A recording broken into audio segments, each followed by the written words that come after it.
What's up, guys? In today's video, we're doing a full complete transformation on this 2013 Rhino. Let's go.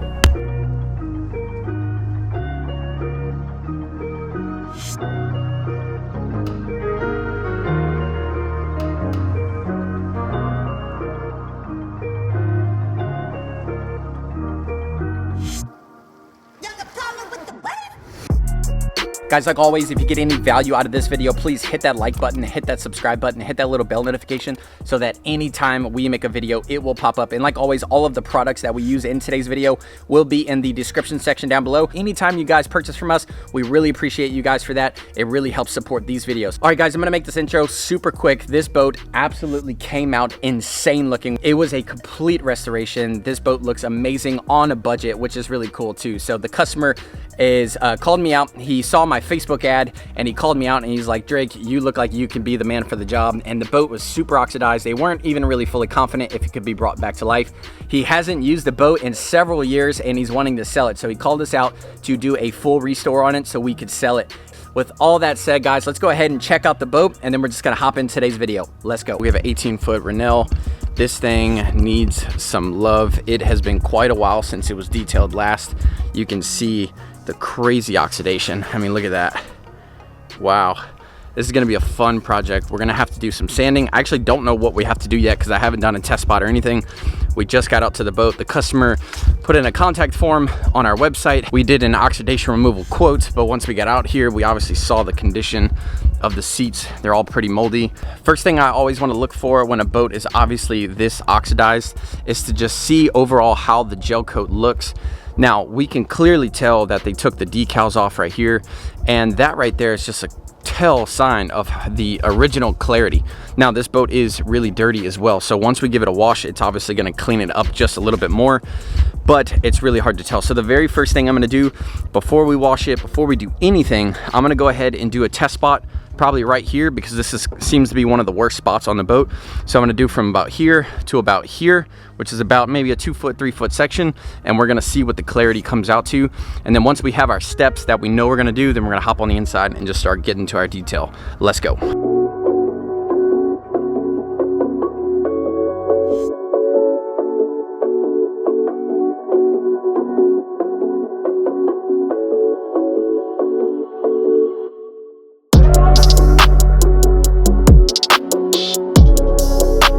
All right, guys, we're gonna start off by giving this thing just a good rinse down and removing everything out of the compartments, and then we're going to hop straight to cleaning our seats or doing a deep clean on our seats. Let's go ahead and talk about bleach. Right here, we have a 1-part bleach, 3-part ratio on water in our spray bottle. We spray it directly onto the surface, and then we take our Max Shine brush and brush in the bleach. Then we're gonna take a light magic eraser, just enough to get the mold spores off of the surface. We're not doing any hard scrubbing. And then as you can see, the bleach literally removes the mold right away. Now, when it comes to bleach, you have to know a few things. One, you do not want to do this very often. I am only using bleach because of the mold and mildew.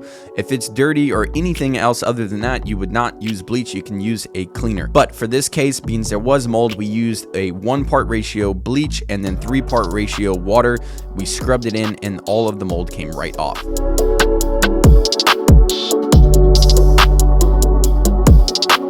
On the exterior, we mix our soap with our Smooth Move. Our Smooth Move is the decontamination spray. This stuff is really good for getting off fallout, rust, stains, dirt, algae, anything that might be kind of stuck to the surface. The Smooth Move is going to remove it. Now, if you put Smooth Move in your foam cannon, always rinse out your foam cannon after because it does have a mild acid in it and it can eat the metal and destroy your foam cannon. So make sure you always rinse out your foam cannon after. And then on the underside, we went straight Smooth Move on the underside to remove the algae.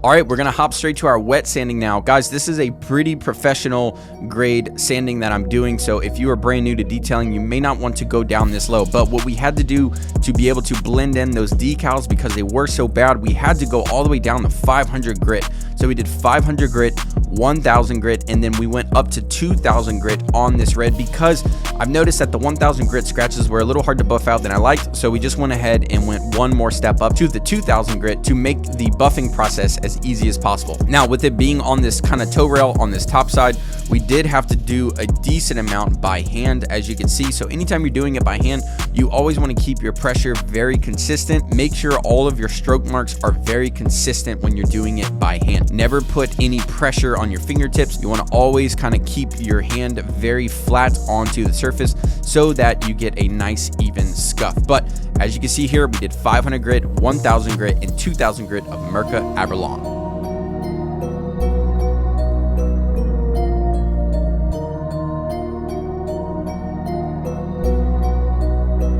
Okay, so as you can see here, we have some really deep scratches where the owner may have hit a dock or something. And on this one, we had to do some dry sanding and we had to go very, very low. So again, if you're not a highly skilled professional with sanding, this step might scare you, and it should, because we had to go all the way down to 220 grit. So we did 220, 320, 400, 600, and then we switched to the Mirka Averlon, did 500, 1000, and 2000.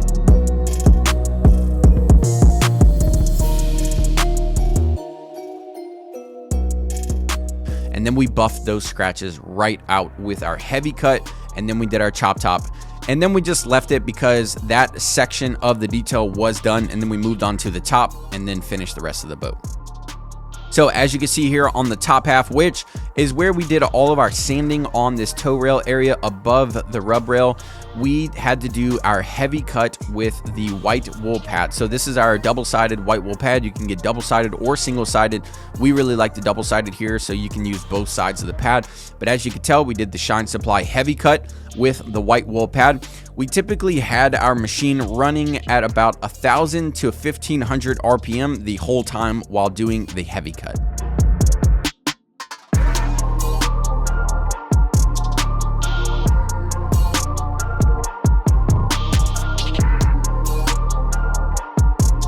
Once we were done with the heavy cut, we moved to Shine Supply Chop Top with the Buff and Shine yellow wool pad. And on this machine, I'm also using the Max Shine rotary. Now, the only reason why I switched to this machine is because this particular day, it was 110 outside. That's why I also had that tent to kind of help me get out of the direct sunlight. And my Makita got so hot that I could barely touch it. So I had to switch to this machine. And honestly, this little rotary actually did a really good job. It was the first time I really used it on a full job, and it did not disappoint. It's not rated for these heavier buffing pads, so it did get hot as well, but it did do the job. On this yellow wool pad, this is our medium cut with the chop top. This is going to remove any swirls and holograms that the heavy cut put in. This is one step down before we polish. So this is going to really bring out the gloss. It's going to take away the haze and take away the splotchiness that the heavy cut sometimes does because it's such a heavy cut, and it's going to leave a nice gloss.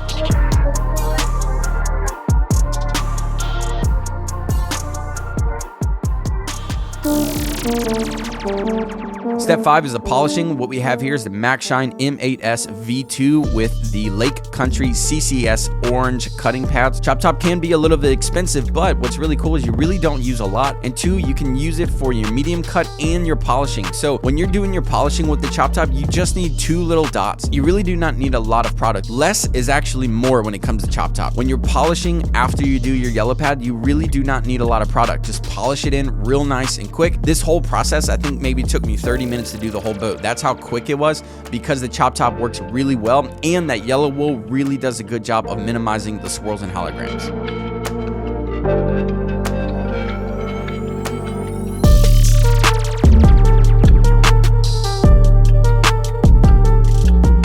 All right, so in the detail section, what we want to do is remove all the compound dust from the cutting, and we want to clean our seats and flooring. We have 3-part water, 1-part ratio, super clean, where we did the seats and the carpets. Spray it right on, take your drill brush, clean out those carpets, and then suck out all of the water to remove all the dirt and debris. On the exterior, we just gave it a really good scrub, a really good pressure washing to remove all that compound. Like I was saying, you can get in all the tight areas with a brush or with a pressure washer. Go ahead, wash it down, get all of the oils, all of the residue, and all of the compound out of the area so that we can move to our protection steps.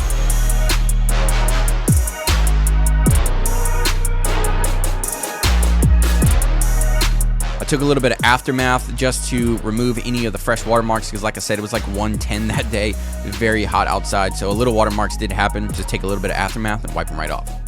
Okay, so now we're gonna hop to the ceramic. Unfortunately, because life does happen, I did not have an applicator pad this day. Totally forgot it at the shop, so I had to use a microfiber towel. So what I did was I just folded it in fours and then used it just like an applicator pad. It worked just as good, but unfortunately, you do use a lot of product. So I took one yellow microfiber pad and applied the ceramic. Let it sit for roughly 5 minutes, and then came back with our 2 other rags and leveled it right off. And as you can tell, the shine that came from the ceramic is just completely unreal. It looks absolutely amazing. This ceramic will last a good year, if not more, if it's maintained properly and well. If you maintain it good and you keep it indoors, honestly, this ceramic coating could last several years. When it comes to coatings, it's all about maintenance. It's not about just putting it on and hoping it'll last. If you put a ceramic coating on and you keep your boat washed and you keep it maintained and you keep it topped with the punch it, which we're about to do next, it's going to last you for season after season after season, and it's going to keep your boat looking really great. Okay, these are the last final steps. We're going to be doing decked out, Shine Supply decked out tire shine on the tires, get the wheels looking right. We did aftermath on the trailer to get off all of the water spots and just give the trailer a little shine. And then we're going to top off our boat with Punch It. Punch It is an SiO2 maintenance spray. It's the top coat for a ceramic or wax. So if you wax your boat instead of ceramic coating it, or if you ceramic coating it, go ahead and put Punch It on your boat, spray it directly onto the surface, wipe it in, come back with another fresh rag and wipe off the residue. Now that's it. Let's go ahead and check out the before and after video. Let's go.